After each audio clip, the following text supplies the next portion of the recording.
ပုံကို watermark ဖြောက်မယ်ပြီးရင် upscale image လုပ်မယ်ပြီးရင် background remove လုပ်မယ်ဒါတွေအကုန်လုံးကို AI Studio တွေကိုသုံးပြီးတော့ဘယ်လိုလုပ်လို့ရလဲဆိုတာပြပြပေးသွားမှာဖြစ်ပါတယ်ပထမဆုံးဒီ watermark ဆိုတဲ့ website လေးတွေကိုဝင်လိုက်မယ်ပြီးရင်ဒီမှာ upload image ဆိုတာလေးကိုရွေးမယ်ကို watermark ဖြောက်ရှင်တဲ့ပုံကိုရွေးပြီးတော့ open နှိပ်လိုက်မယ်ဒါဆိုရင်တော့သူကဒီမှာ watermark ဖြောက်ပေးသွားတဲ့ပုံတစ်ခုရလိမ့်မယ်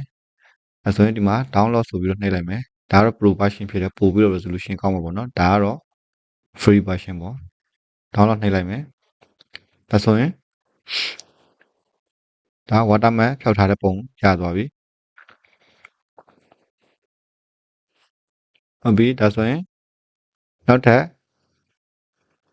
I love img ဆိုတဲ့ website ထဲကိုဝင်လိုက်မယ်ပြီးရင်ဒီမှာရှိတဲ့ upscale image တွေကိုဝင်လိုက်မယ်ဘာလို့ဆိုတော့ခုန watermark ဖြောက်လိုက်တဲ့အတွက်ပုံကနည်းငယ် size သေးသွားတာမျိုးဖြစ်နိုင်တယ်ဒါကြောင့်ပုံကို upscale ပြန်လုပ်မယ်ပေါ့နော်ပြီးရင် upscale ထဲကိုဝင်လိုက်မယ်ဒီခုန download ဆွဲထားတဲ့ watermark ဖြောက်ထားတဲ့ပုံကိုရွေးလိုက်မယ်ပြီးရင် open နှိပ်လိုက်မယ်ဆိုရင်တော့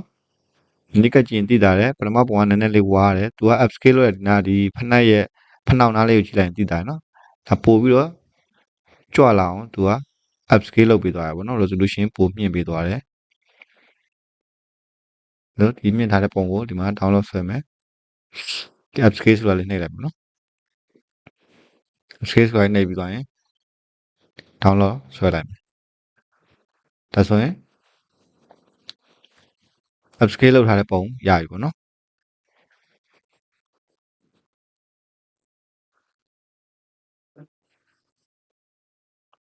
ဒါဒီပုံနှစ်ပုံကိုရှင်းကြည့်လို့ရတယ်ဒါ upscale လုပ်ထားတဲ့ပုံဒါပထမပုံပို့ပြီးတော့ detail တွေပို့ပြီးတော့ကြွတ်လာတယ်နော်ဟုတ်ပြီဒါဆိုရင် background remove လုပ်ဖို့ပဲကျန်တော့တယ်ဒါခုန I love img ဆိုတဲ့ website မှာပဲပြန်သွားမယ်ပြီးရင် remove background နှိပ်မယ်ပြီးရင် select image မှာ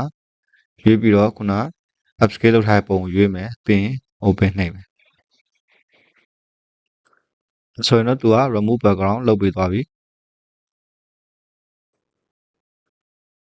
remove background ရွေးလိုက်မယ်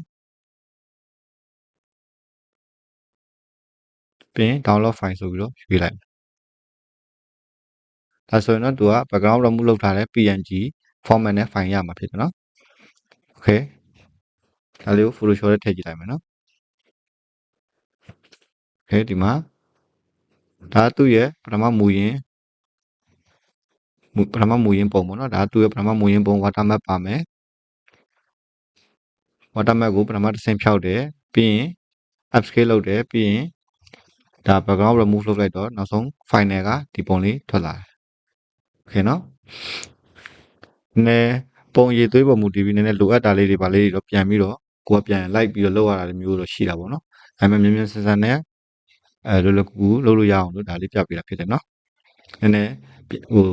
manual လိုက်ပြင်ရတာမျိုးလို့ပုံပေါ်မှာမူတည်ပြီးတော့ရှိနိုင်တယ်ပေါ့နော်ပုံရည်သွေးပုံမူတည်ပြီးတော့ okay အားလုံးလည်းအဆင်ပြေကြမယ်လို့မျှော်လင့်ပါတယ်